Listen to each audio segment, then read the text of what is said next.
il est 19h sur CNews. Merci d'être avec nous pour Face à Philippe de Villiers. Cher Philippe, bonsoir. Bonsoir Elliot, bonsoir Geoffroy. Nous sommes avec Geoffroy Lejeune. Cher Geoffroy, bonsoir. Nous connaissons désormais le nouveau Premier ministre après une journée de vendredi incertaine. Emmanuel Macron a décidé de nommer François Bayrou, 73 ans, fils d'agriculteur, dans la vie politique depuis un demi-siècle, personnage clé dans la victoire d'Emmanuel Macron en 2017. Et on va commencer par l'homme que vous connaissez bien, Philippe de Villiers, parce que j'ai retrouvé une archive absolument extraordinaire que nos téléspectateurs ne connaissent sûrement pas. Regardez cet article, 20 ans après les rénovateurs. Sur cette photo, on voit François Fillon, Michel Noir, François Daubert, un certain Philippe de Villiers tout à gauche, et puis tout à droite, non loin de M. Barouin, on voit François Bayrou. Et alors, ce qui est intéressant, encore plus intéressant, c'était que donc un article écrit par un certain Éric Zemmour, donc 20 ans après les rénovateurs, peut-être nous expliquer ce que sont les rénovateurs, Philippe de Villiers, et surtout la question qu'on doit se poser, c'est qui est François Bayrou pour vous? Alors sur les rénovateurs, c'est drôle, comme le temps passe vite, parce que cette photo, elle montre des jeunes gens qui ont 40 ans ou moins. C'était hier. Et maintenant, on a l'image, tout à l'heure, on a eu l'image de deux hommes, 73, 74. Et je repensais à une phrase de Saint-Aignan, qui pour moi est définitive. La politique, c'est un sport individuel. Je pense qu'on le voit en ce moment. Et c'est un sport de vieux.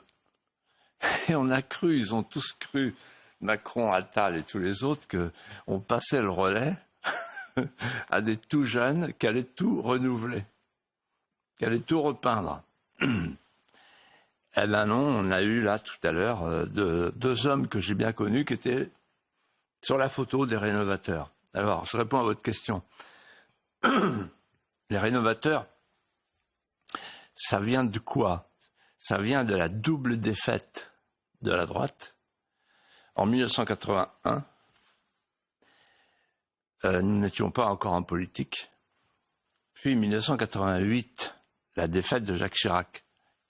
Et donc, la défaite de Valéry Giscard d'Estaing en 81, la défaite de Jacques Chirac en 88.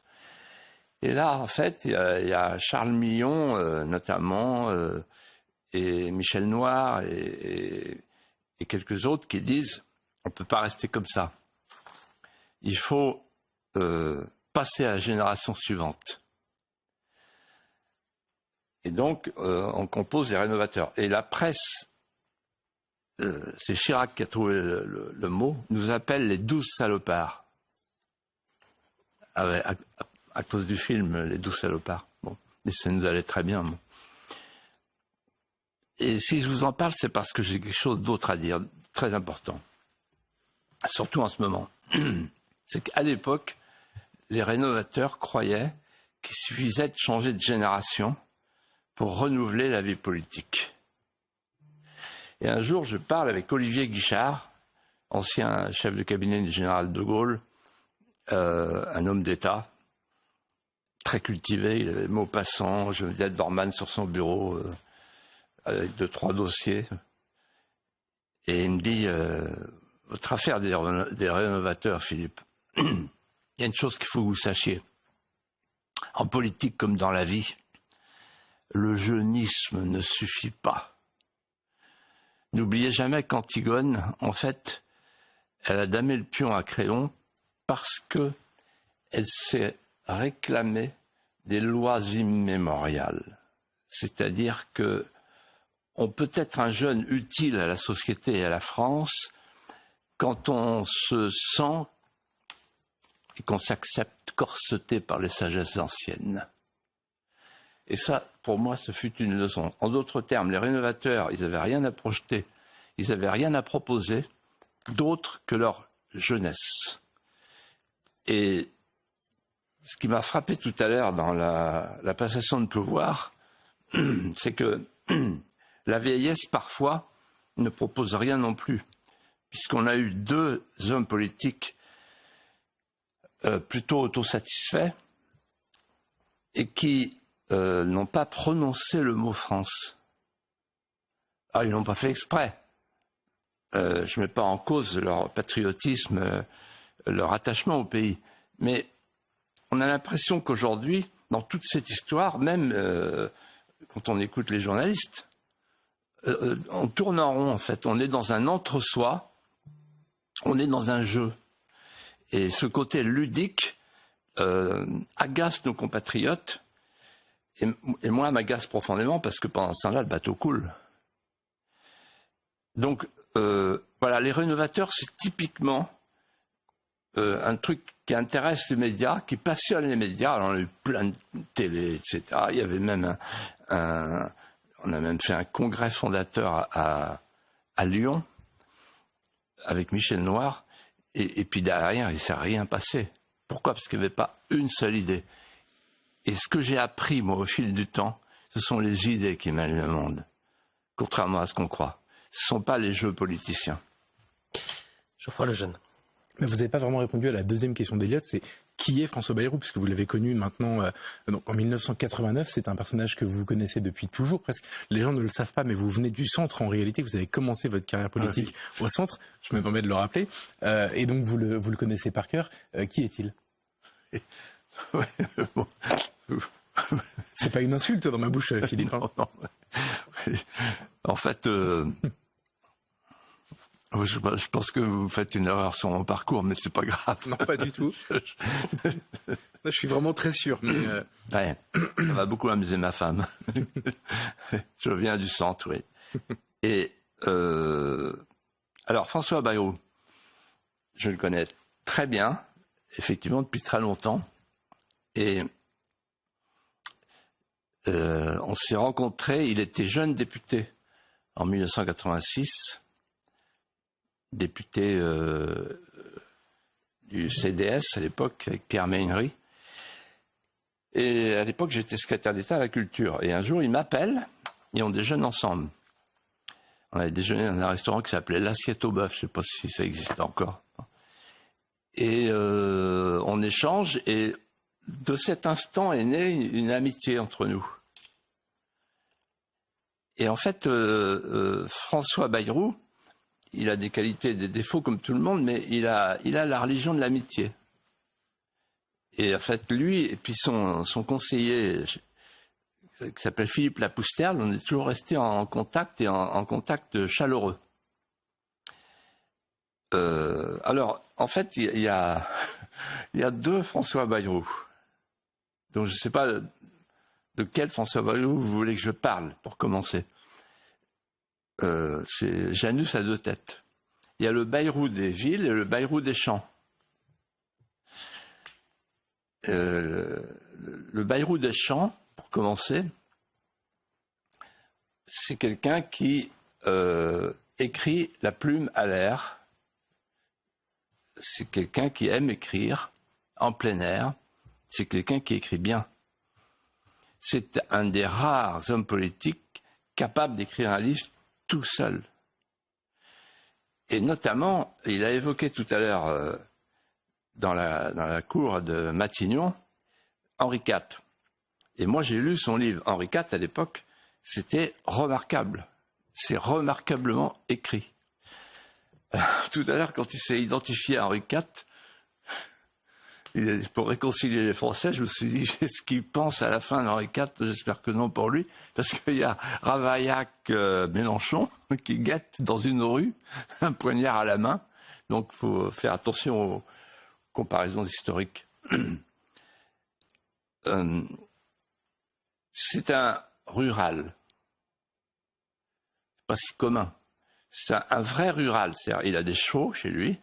Il connaît le monde des chevaux. C'est un homme qui grimpe. C'est un homme qui c'est un marcheur de la montagne. Ça, c'est un point commun qu'il a avec Michel Barnier. Mais c'est pas la même montagne. Et c'est un provincial. Moi, je parlais le patois vendéen couramment. Lui, il parle le béarnais, encore aujourd'hui. Pour moi, tout ça, c'est des qualités. J'ajouterais qu'il est catholique. sa femme aussi, ses enfants aussi. Alors, il est catholique d'une nuance particulière, c'est celle du Sillon. C'est un catholique démocrate chrétien, mais c'est un catholique qui n'est pas sociétaliste. C'est-à-dire qu'il était là à la Manif pour tous, je m'en souviens très bien, et il a dit récemment qu'il n'était pas favorable à l'euthanasie. Il a osé le dire. Donc, à mon avis, c'est déjà ça de gagner. Je ne sais pas ce qui va se passer, pas grand-chose à mon avis, mais au moins, la loi sur l'euthanasie, là, elle en a un coup dans l'aile.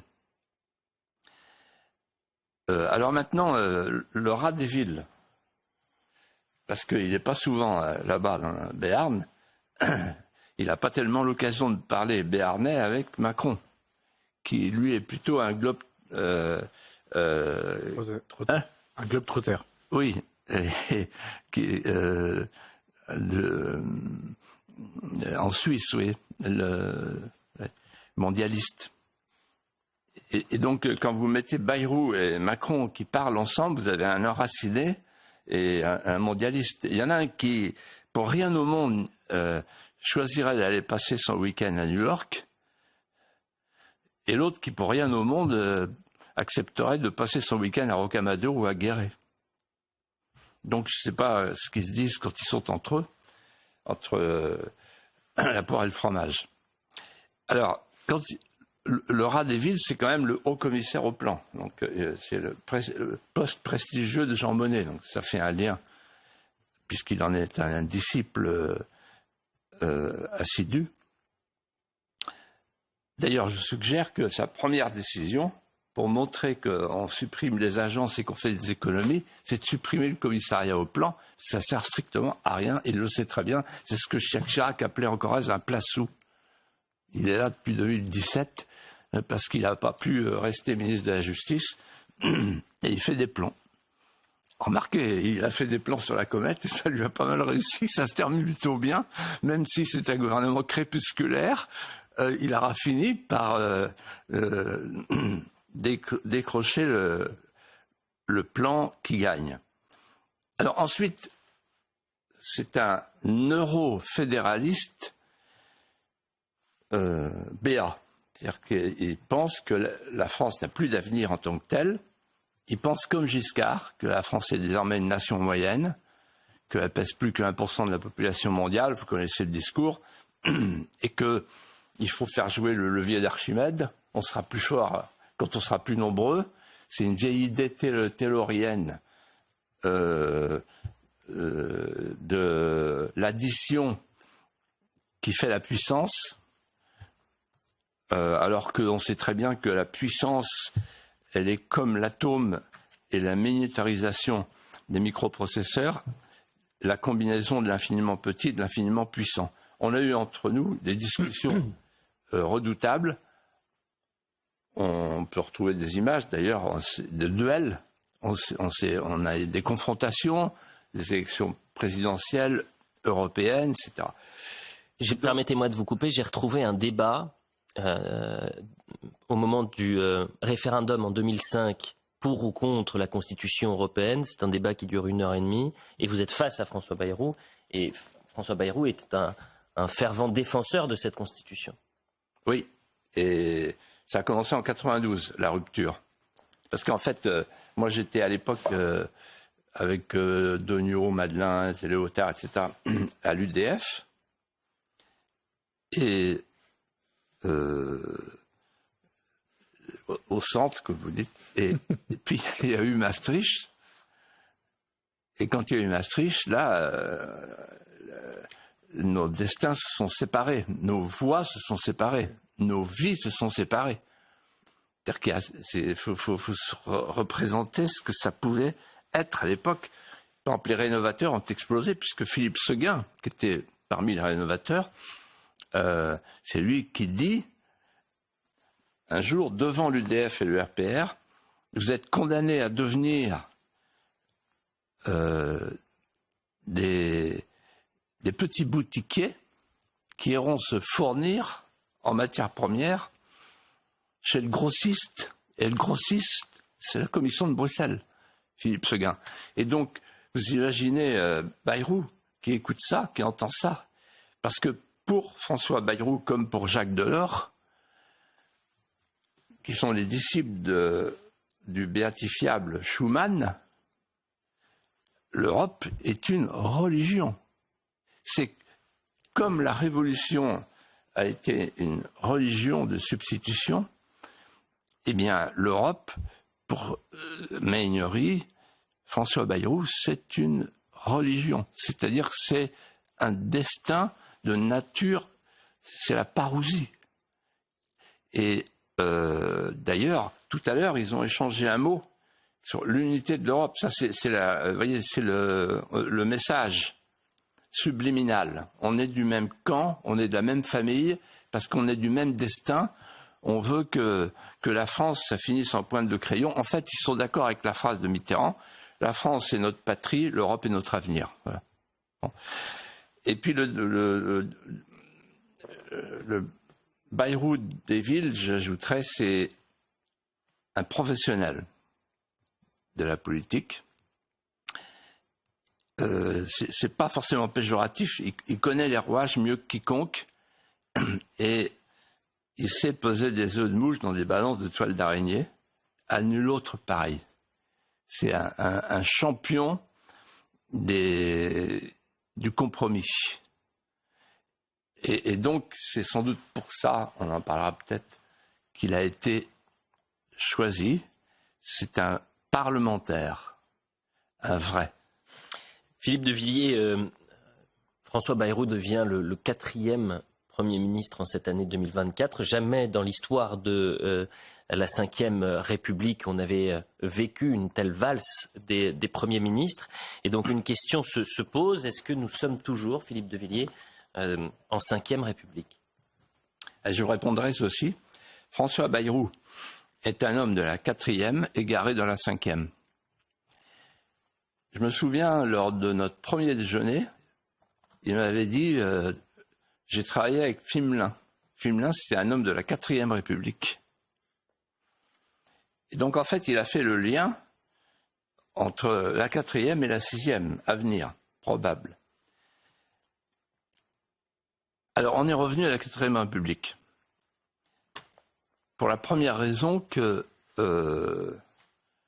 sous la 4e République, il y avait un bloc central, en fait, on appelait la 3e force, et il y avait de chaque côté les gaullistes et les communistes. Et le bloc central ne voulait pas travailler avec les gaullistes et ne voulait pas travailler avec les communistes, qui s'appelaient l'extrême droite et l'extrême gauche.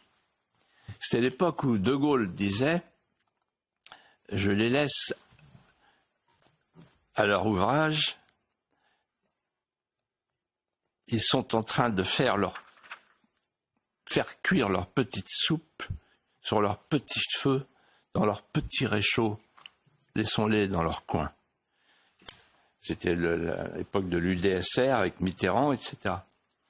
Et c'était la grande époque du MRP, de la démocratie chrétienne, qui était triomphale. Et donc là, aujourd'hui, on retrouve la même configuration. Il y a un bloc central qui cherche à s'émanciper de ces deux ailes et qui cherche à les ignorer. Or, les deux ailes, elles représentent, sur le plan électoral, deux forces idéologiquement distinctes et caractérisées. Le deuxième point commun, c'est la partitocratie. La partitocratie, c'est-à-dire le jeu des partis. Le jeu des partis qui cherchent à faire des combinaisons pour gouverner. Ça, c'est typiquement la 4e République. Et d'ailleurs, sous la 4e République, ils auraient envié la situation qu'est la nôtre. Les gouvernements ne duraient pas 2 mois comme ça. Pas 3 mois. Parfois, ils duraient 8 jours. Vous voyez ? Et on était content d'être ministre pour 8 jours. Quoi. Là, c'est comme ça que ça va se terminer. D'ailleurs, ils vont tous... vous vous rendez compte, ils sont tous au bord de la piscine. La piscine sanguinolente où les crocodiles mangent les caïmans. et pour plonger à leur tour, quoi. Là, on sent que c'est le goût du Marocain, quoi. Voilà. Ça, c'est typiquement la 4e République. Et enfin, la 4e République, c'était la proportionnelle. Et on y va tout droit. Justement, Geoffroy Lejeune a une question. C'était justement la question, c'est sa grande idée à François Bayrou depuis maintenant des années, depuis sa candidature à la présidentielle en 2007, je crois. Et c'est devenu un sujet de discussion qui a animé la classe politique ces dernières semaines. Est-ce que vous pensez qu'aujourd'hui, c'est demandé par le Parti socialiste, par François Bayrou depuis des années, par le Rassemblement national aussi, est-ce que vous pensez que c'est une bonne idée ? Je pense que c'est une idée mortifère pour nos institutions, pour la France et pour les Français. Quel est le problème aujourd'hui ? Je l'ai dit et je vais le redire différemment. Le problème aujourd'hui, c'est que le pouvoir n'existe plus. Enfin, on ne sait plus où il est. En réalité, le pouvoir, il est dans l'État profond, en France et à Bruxelles. C'est l'État profond qui commande. On voit bien l'histoire du Mercosur, on ne sait pas très bien où, qui, d'où ça vient. Ça dure depuis 25 ans et on ne sait pas comment arrêter la machine. Parce qu'on ne sait pas où sont les rouages. Le pouvoir s'est éloigné. Par exemple, moi quand j'étais petit, le maire, il avait le pouvoir. Quand on s'adressait au maire, on s'adressait à un interlocuteur qui avait le pouvoir. Monsieur le maire, est-ce que vous pouvez m'arranger mon affaire de fossé devant chez moi ? Oui. Maintenant, il dit, il faut que je vois avec la communauté de communes. Et on va voir un fonctionnaire qui dysfonctionne et qui dit, mais il n'y a pas de crédit. Il faut attendre le conseil communautaire, etc., etc.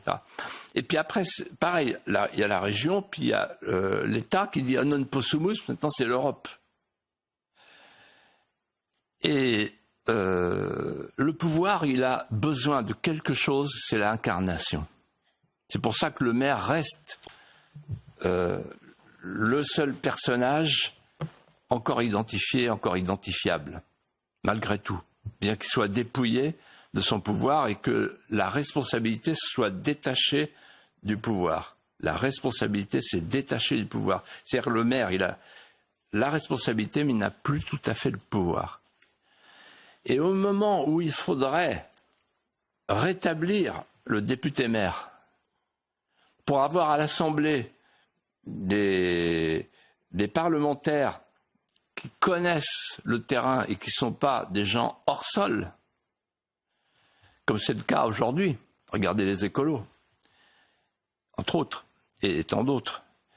On a une classe politique qui est complètement déclassée parce qu'elle est déconnectée du réel. Bon, parce qu'il n'y a plus de mandat local. Quand vous avez un mandat local, vous ramenez chaque problème national à sa dimension et à son enracinement local. La proportionnelle. On va faire la proportionnelle. La proportionnelle, ça consiste à donner le pouvoir aux partis, au singulier, et aux partis au pluriel. Au singulier, qui va choisir les candidats ? C'est pas moi, c'est pas vous, c'est le parti. Exactement comme aux élections européennes. Est-ce que vous connaissez vos députés européens dans votre coin ? Absolument pas. Ben non. On ne connaît pas les députés européens. Pourquoi ils sont élus à la proportionnelle ? Le scrutin uninominal majoritaire a cette richesse que c'est le peuple qui choisit son candidat et qui le connaît. Et qui le reconnaît, et qui lui parle, et qui lui serre la main, et qui le sanctionne. Vous ne pouvez sanctionner et contrôler que quelqu'un que vous connaissez. Le parti va choisir sur une liste des candidats qui seront élus sur la liste, indépendamment de leur qualité personnelle. C'est-à-dire qu'on choisira une idéologie ou un positionnement, comme on dit maintenant, une posture, mais à aucun moment on ne choisira la valeur personnelle du futur député. Donc, moi j'appelle ça une kleptocratie. Et ça a perdu la 4e République.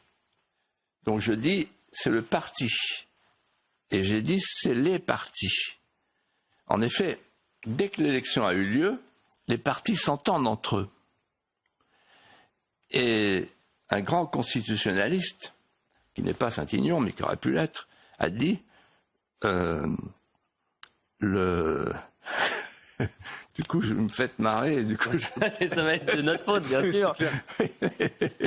Qu'est-ce qu'il vous a dit, le constitutionnaliste? Oui, il a dit c'est la tyrannie des groupes charnières. Saint-Aignan disait ça aussi, d'ailleurs. Hein? Saint-Aignan l'a dit aussi. Et il l'a pensé, en tout cas, très fort, la preuve. Tyrannie des groupes charnières. Et la tyrannie des groupes charnières, qu'est-ce que ça veut dire? Ça veut dire qu'en fait, donc, le peuple n'a pas à choisir ses députés, c'est le scrutin de liste proportionnel, et ensuite, il est 2 fois spectateur. Il est spectateur après quand l'Assemblée est constituée, parce qu'il entend dire sur les chaînes concurrentes, il y a un accord entre tel groupe, et alors, mais avec 3 députés, vous êtes le roi de la fête, vous comprenez? C'est-à-dire, plus vous êtes petit, moins vous êtes représentatif, plus vous avez le pouvoir de la royauté finale. Parce que c'est vous qui faites, qui distribuez la couronne, finalement. Voilà. Et donc, c'est simple. Il y a l'ancien secrétaire général du Conseil constitutionnel qui a dit, c'est le dernier clou, M. Chotel, qui a dit, c'est le dernier clou sur le cercueil de la Ve République. Autre question, Philippe de Villiers, toujours concernant évidemment la nomination de François Bayrou, qui a dit lors de ses premiers mots sur le perron de Matignon qu'un mur de verre s'était dressé entre le peuple et les pouvoirs. Il a parlé également de l'égalité des chances. Quelles sont, selon vous, les priorités face à l'urgence nationale, Philippe de Villiers?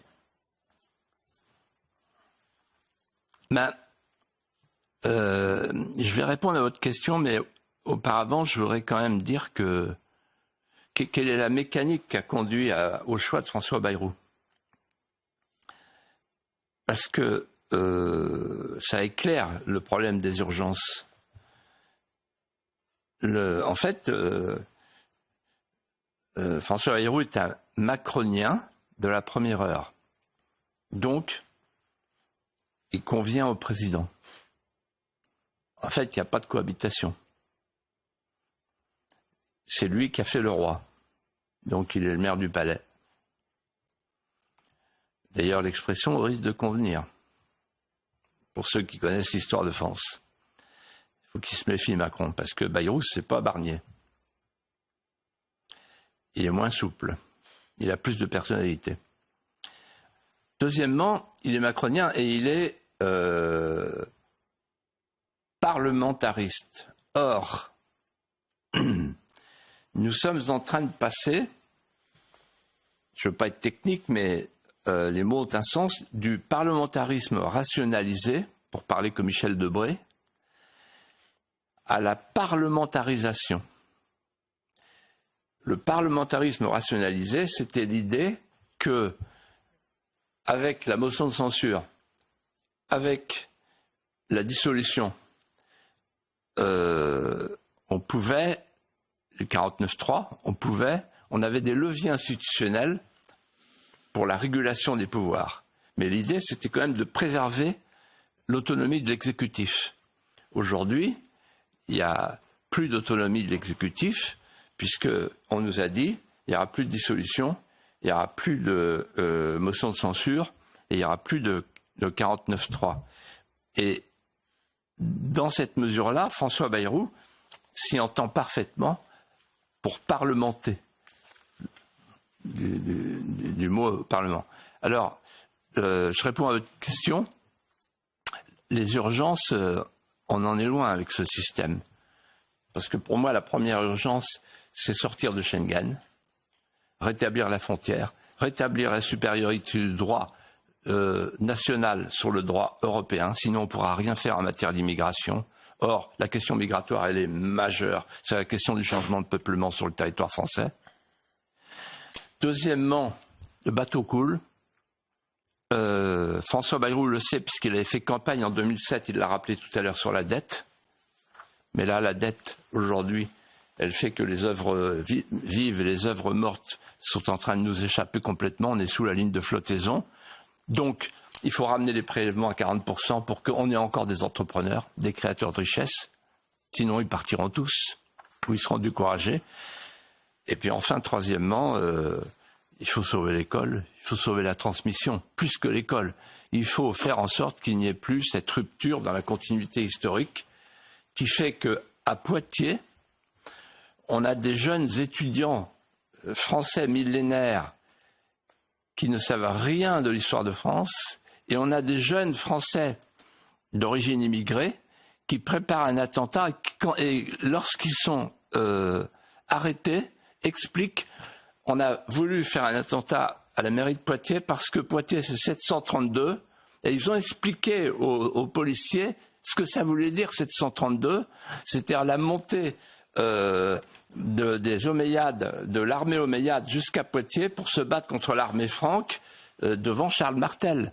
Et donc on est dans une situation extraordinaire, c'est-à-dire d'un côté la connaissance intime de notre histoire par ceux qui veulent nous détruire, et de l'autre côté l'ignorance placide de ces plantes d'hébétude qui promènent leurs étourdissements dans l'air du temps.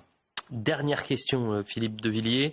Est-ce que, pour vous, c'est une victoire où vous avez dit il faut qu'il fasse attention, Emmanuel Macron, François Bayrou, c'est pas Michel Barnier. Il est moins souple. Il a plus de caractère. Donc est-ce que, pour Emmanuel Macron, c'est une victoire ou une défaite de nommer aujourd'hui François Bayrou? Et pour une fois, je vais faire quelque chose que je ne fais jamais dans cette émission. Un pronostic? Non. Je vais passer dans la coulisse. Allez-y. Vous êtes prêts? Allez-y. Bon, parce que il se trouve que, voilà, je connais l'histoire. Normalement, il devait être nommé au début. Et puis le joueur du Touquet, il a fait comme avec McFly et Carlito, il a changé de joueur. Il a dit non, j'ai une autre idée, on va faire le truc, la réunion de tout le monde, tout ça, bon. Ouais. Et puis, et en fait, ce matin, il l'a convoqué à 5 heures du matin pour lui dire tu seras numéro 2. Et je ne peux pas te nommer numéro 1. Le numéro 1, ça sera le ministre des Armées. Et là, François Bayrou, il a fait, vous savez, vous connaissez la stratégie du joueur de foot italien qui obtient un penalty parce qu'il se roule par terre devant l'arbitre. Et à chaque fois, les arbitres se laissent prendre. Donc là, il s'est roulé par terre, il a dit, bon, ok, je sors de la majorité. Vous savez, quand j'étais jeune, au Crédit Mutuel, qui était la banque de toutes les paroisses de Vendée, il y avait un gars du Crédit Mutuel qui disait, si tu es un petit débiteur, la banque te tient, mais si jamais tu es un gros débiteur, tu tiens la banque. Et François Bayrou, il a un petit groupe, mais hyper mobile. et si vous ôtez le groupe de François Bayrou, le MoDem, il n'y a plus du tout de majorité possible. Donc il a dit, en se roulant par terre à l'Élysée, si tu ne me nommes pas Premier ministre, je quitte la majorité. Et ils se sont regardés dans les yeux, et l'autre lui a dit, t'es pas cap. Et François Bayrou, qui est habitué aux jeunes garnements qui lui font les poches. Pourquoi vous me tendez quand vous dites ça, vous me regardez. Non, parce qu'on a regardé l'image tout à l'heure. Le gamin qui fait les poches, et Bayrou lui fout une baffe. Et là, il a foutu une baffe à Macron en disant, on se connaît depuis longtemps, tu me laisses dans ma soupente du commissariat au plan, maintenant ça suffit, soit je m'en vais, soit je prends Matignon. Voilà. Ok, voilà. Et comme l'autre, il est crépusculaire, notre président, il a cédé. Et on a eu un nouveau Premier ministre. Voilà. J'ai l'esprit d'escalier, Philippe de Villiers, mais pour terminer vraiment et avoir une analyse complète de cette nomination, je ne vous ai pas poser cette question. François Bayrou qui succède à Michel Barnier, qu'est-ce que cela change concrètement ? Ben, c'est vrai que c'est une question essentielle. Tout dépend de la configuration arithmétique. La politique, à l'Assemblée, c'est de l'arithmétique. Donc vous avez il faut retenir le chiffre 333, l'addition des ailes. Avec 333, vous êtes très au-dessus de la majorité absolue. Donc, tant qu'il y a 333, le gouvernement a une épée de Damoclès à chaque seconde. Il suffit que les ailes fassent ça, et c'est fini. Et donc, ce que cherche à faire Emmanuel Macron depuis le début, votre question est judicieuse. On pourrait penser parfois que vous participez de son propre cerveau. Il cherche à desserrer les taux. Alors, est-ce qu'il y est parvenu ? Peut-être grâce à la proportionnelle. C'est-à-dire qu'en fait, François Bayrou propose la proportionnelle depuis toujours. C'est son combat. C'est le croisé de la proportionnelle. C'est le Pierre l'Hermite de la proportionnelle. Bon. Et donc là, il a fait dire au Rassemblement national, si c'est moi, soyez tranquille, je vais vous faire la proportionnelle. Et le Rassemblement national veut la proportionnelle. Et il a proposé au PS, si c'est moi, vous aurez la proportionnelle. Pour le PS, la proportionnelle, c'est le Deus ex machina. Pourquoi ? Ils veulent se libérer du méchant Mélenchon. Mais pour pouvoir se libérer, il faut changer de scrutin. Tant qu'on est au scrutin majoritaire, ils dépendent de Ravaillac. Et si jamais il y a la proportionnelle, M. Faure se dit « Je fais ma liste, j'ai plus besoin pour être réélu ». Et ils l'ont tous compris. Un jour, Marie-France Garot m'a dit « Un député, vous savez Philippe, je vais être vulgaire, mais tant pis, je vais vous le dire, ça va où est la gamelle ?»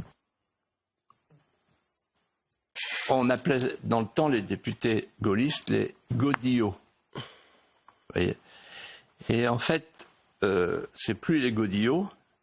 Les députés aujourd'hui, ils vont là où ils peuvent être réélus.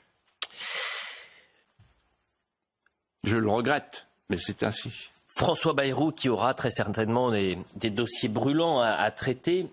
Et parmi ces dossiers ô combien sensibles, il sera peut-être question de ce projet révélé ce vendredi par nos confrères du Figaro, un projet de recommandation sur les personnes trans qui est en phase de relecture. Je cite Paul Sugy, journaliste au Figaro, la Haute Autorité de Santé s'apprête à proposer une forme de service public de la transition de genre.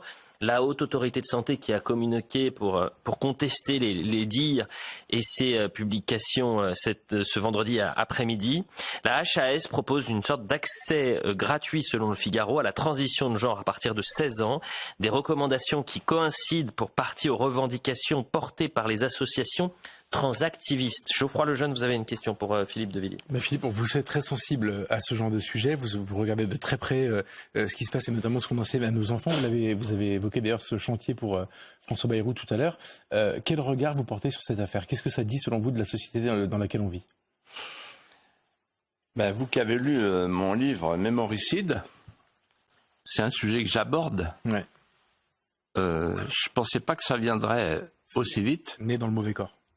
Oui, voilà. Je vous cache pas que j'ai beaucoup de lectures en ce moment. J'en ai une là, comme ça. Je me balade avec mes mémoricides. J'en ai encore 2 autres que je connais par cœur. C'est le cadeau de Noël, non ? Exactement. Ouais. Ouais. Alors, c'est extraordinaire ce qu'on est en train de vivre. Donc la haute autorité, je réponds à votre question. La haute autorité de santé, d'abord, c'est une institution sui generis créée en 2005 par Jacques Chirac. Et cette haute autorité de santé, elle est totalement autonome. Elle ne dépend de personne. Alors la haute autorité, c'est toujours le même mécanisme qui fonctionne par capillarité et sissiparité.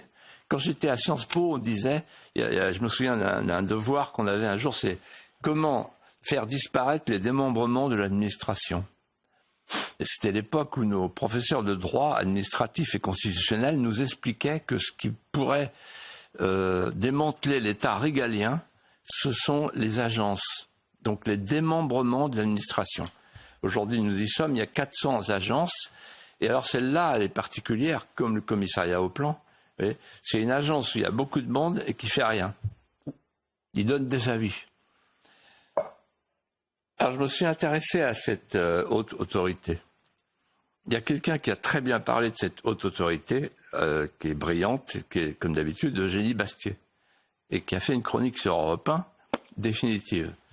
Donc en fait, la haute autorité, c'est une institution hors de tout contrôle, qui elle-même confie des dossiers à des soi-disant scientifiques. C'est le lysenkisme postmoderne, le nouveau lysenkisme. Vous savez, le lysenkisme, c'est la science soviétique. Voilà. Et donc, la science soviétique, on a vu ce que ça donnait. Au nom de la science soviétique, on disait les rendements agricoles sont excellents. C'est les scientifiques qui le disent. Et ce qui faisait dire à Solzhenitsyn, le système s'auto-raconte. Voilà. Donc là, en fait, on a des experts qui sont des soi-disant scientifiques, et en fait qui sont, pour beaucoup d'entre eux, des transgenres, des transgenrés. C'est-à-dire qu'on reste dans le même milieu. Voilà. Donc la haute autorité, elle nous coûte 700 millions. Non, 70 millions, 73 millions. Voilà. Oui. Et j'ai failli compter en anciens francs. Et 73 millions quand même. Bon. Et il y a 50 personnes, plus les comités d'experts. Et cette haute autorité, elle a donc décidé de créer, je cite, Paul Sugy, journaliste du Figaro, qui a eu le dossier entre les mains, c'est le scoop, un service public de la transidentité. Un service public de la transidentité. Pour changer de sexe. Alors ça peut vous concerner parce que si par exemple vous, Elliot, vous décidez de vous appeler Eliette et vous, Georgette, vous aurez la possibilité de vous adresser à la haute autorité de santé. Et alors, eux, ils ne veulent pas de paperasse et de bureaucratie, et ils expliquent dans un rapport, c'est extraordinaire, qu'il faut aller très vite. Très vite pour qui? Pas pour vous. Pour vous, ça sera plus lent. Non, pour les enfants de 16 ans. Pour les enfants de 16 ans, il faut aller très vite, c'est écrit. Très vite pour donner une décision, pour leur donner une décision. Et on donne la décision sur leur ressenti. Et si un enfant de 16 ans dit « je suis un garçon, mais je sens que je ne suis pas un garçon, je suis une fille », à partir du ressenti, sans autre examen, on va donner la possibilité de changer de sexe. Et donc, on fait la transition de genre.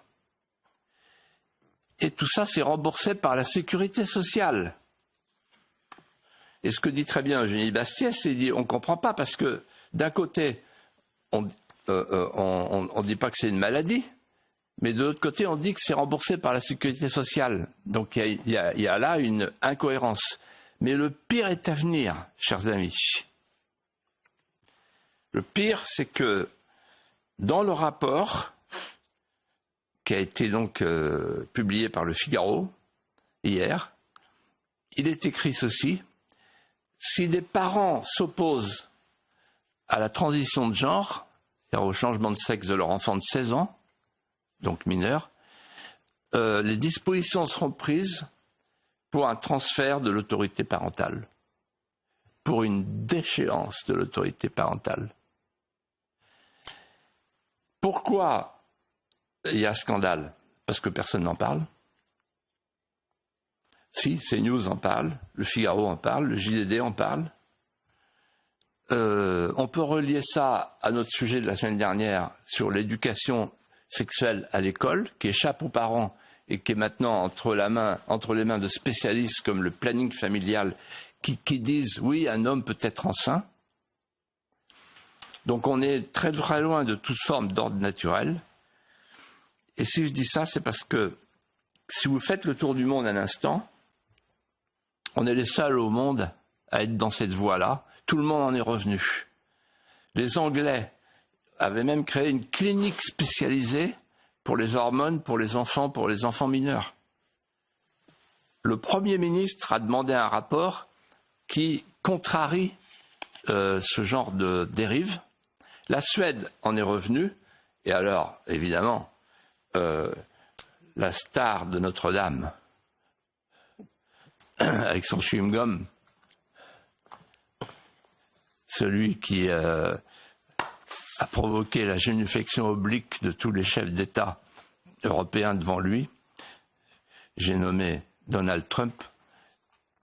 Il a annoncé qu'il mettrait fin à tous les bloqueurs de puberté et à tout ce qu'il appelle tout suractivisme transgenre. Donc la France reste seule. Pour combien de temps? Protégeons nos enfants. Il faut hurler. J'espère que les gens qui nous regardent et qui nous écoutent, CNews, Europe 1, vont se lever pour dire à leurs députés et au nouveau gouvernement, vous ne pouvez pas faire ça.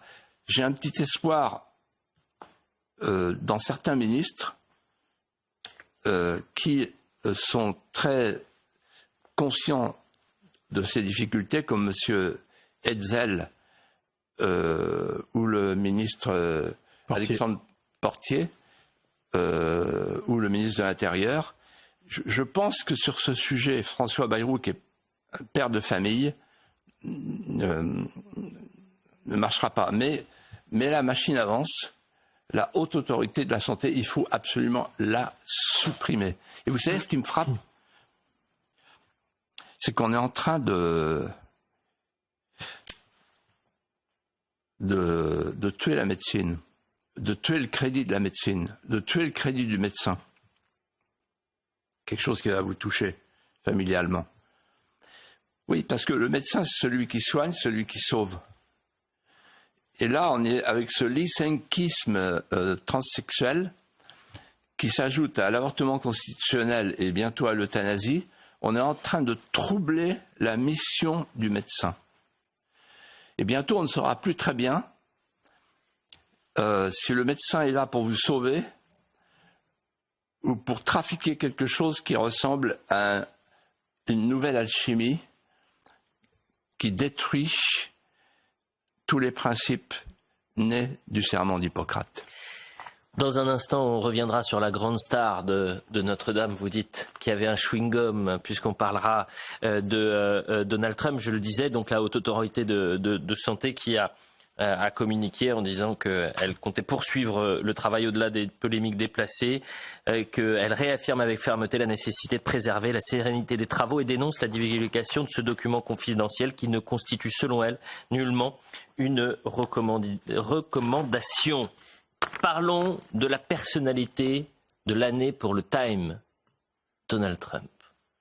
Il fait un doublé, Philippe de Villiers, puisqu'en 2016, il avait déjà été élu personnalité de l'année. Comme les choses vont vite, honni par les médias, victime de tentatives d'assassinat, Donald Trump est élu personnalité de l'année par le magazine et auteur d'un comeback politique époustouflant pour le Time. Et à travers cette personnalité de l'année, on se pose une question, la révolution conservatrice, Philippe de Villiers, qui a touché les États-Unis, propulsant Donald Trump à la Maison-Blanche, est-elle possible en France? Et cette révolution conservatrice, vous en parlez dans Mémoricide d'ailleurs. Oui, c'est même le filigrane de mon livre, sur la mémoire salvatrice. Et je vais dire quelque chose qui va vous surprendre. Et qui va surprendre les téléspectateurs. Mais j'ai appris, moi, très jeune, que il faut sans cesse monter sur la crête et marcher sur la crête, même quand on est tout seul, et qu'on est fouetté par les grands vents. Et se laisser aller à ses propres intuitions, loin du bruit de la vallée, les bruissements de la vallée. Pourquoi je vous dis ça? Parce que je sens, avec de l'avance, plusieurs années d'avance, je sens et je vois venir les lucioles d'approche.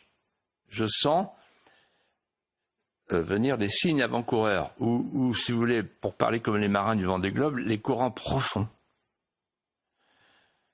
Les courants profonds qui bientôt vont se réunir et former une nouvelle mer.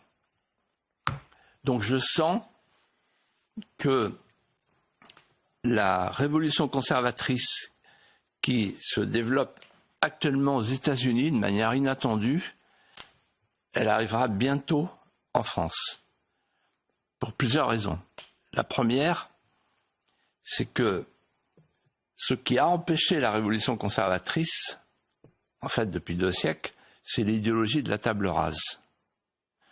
Or, cette idéologie est à bout de souffle, elle est épuisée.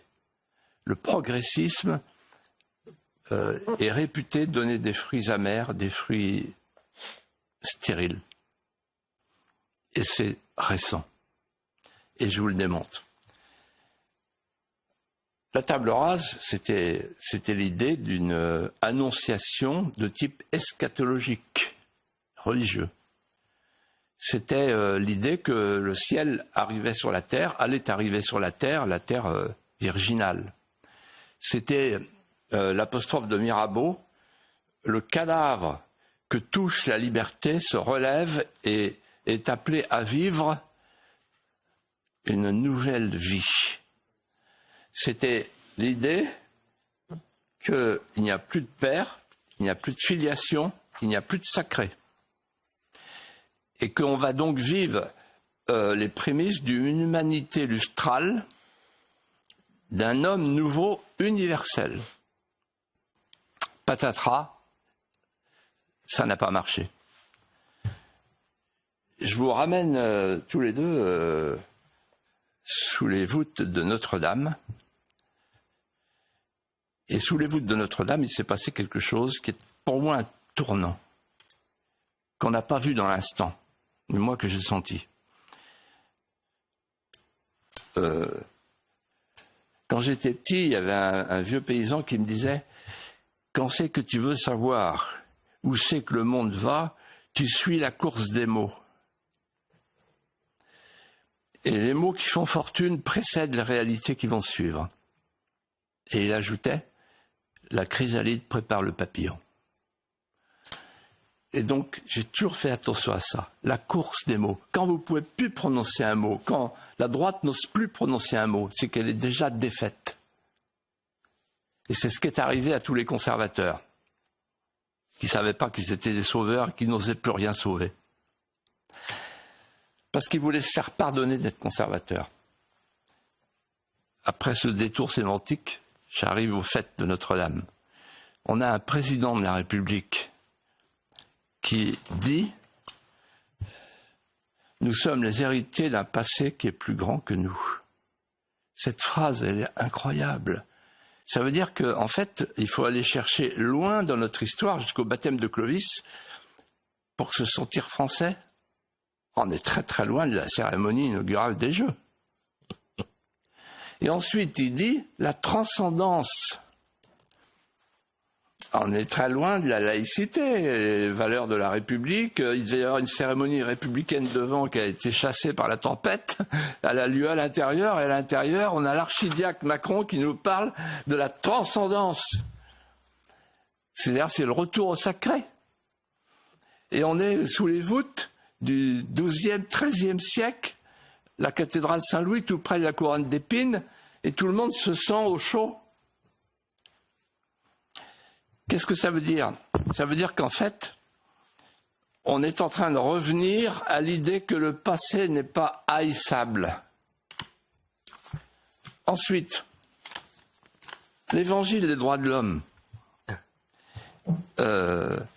Aujourd'hui, ne peut plus étancher la soif des mémoires en manque, des âmes appelantes et palpitantes.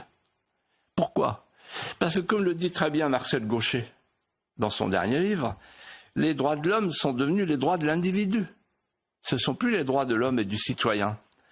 C'est-à-dire qu'aujourd'hui, c'est l'homme épars, c'est l'homme défait, c'est l'homme de l'hédonisme, du consumérisme compulsif.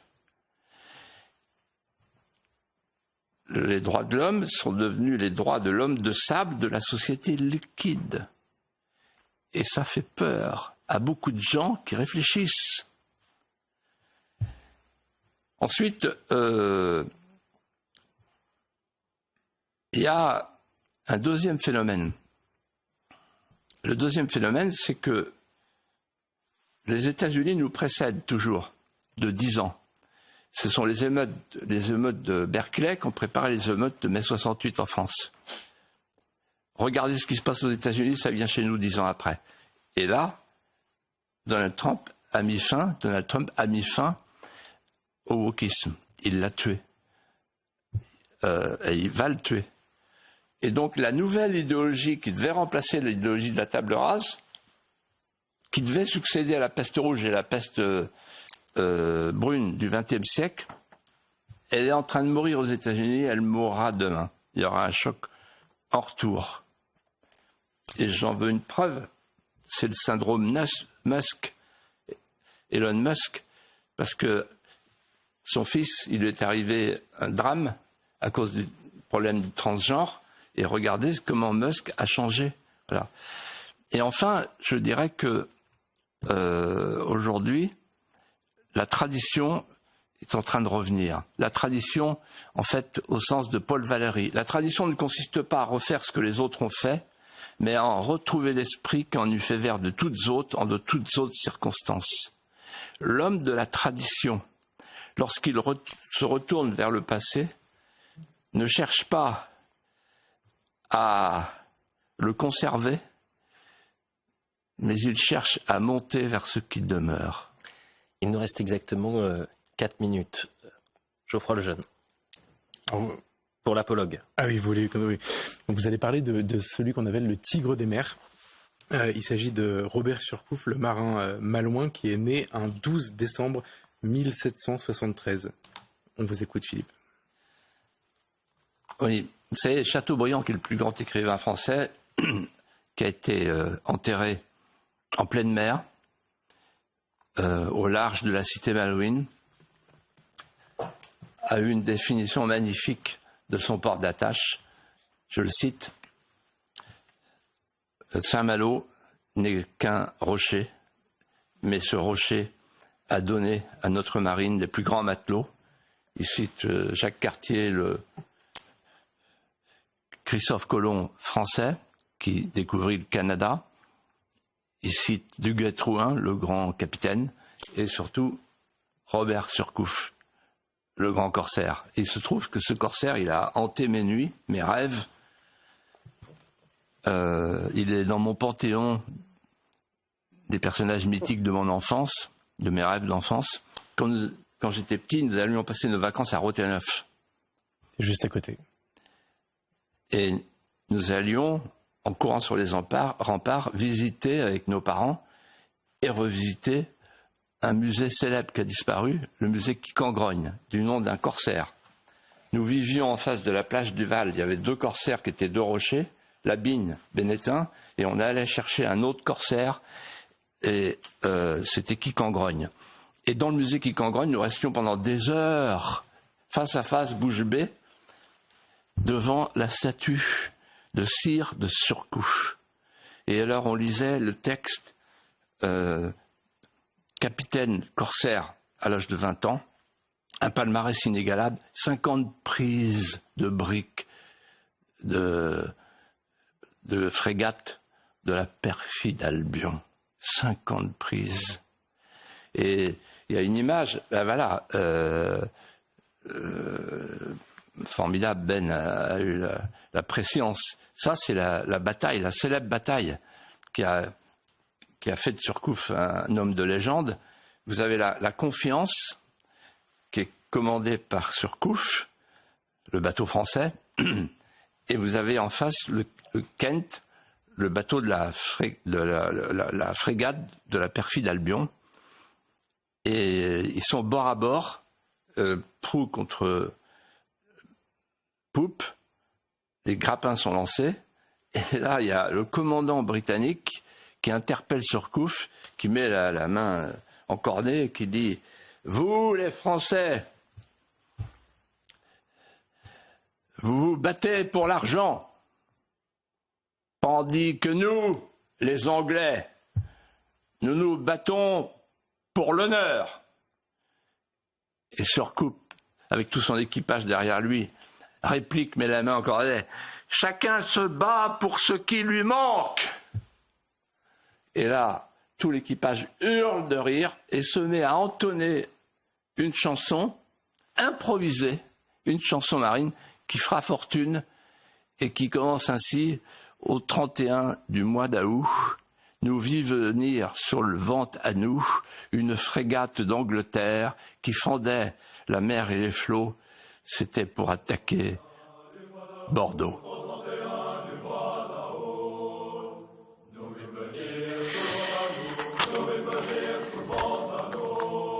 Vous pouvez chanter, hein. Moi, je l'ai donné, hein. Écoutez le refrain.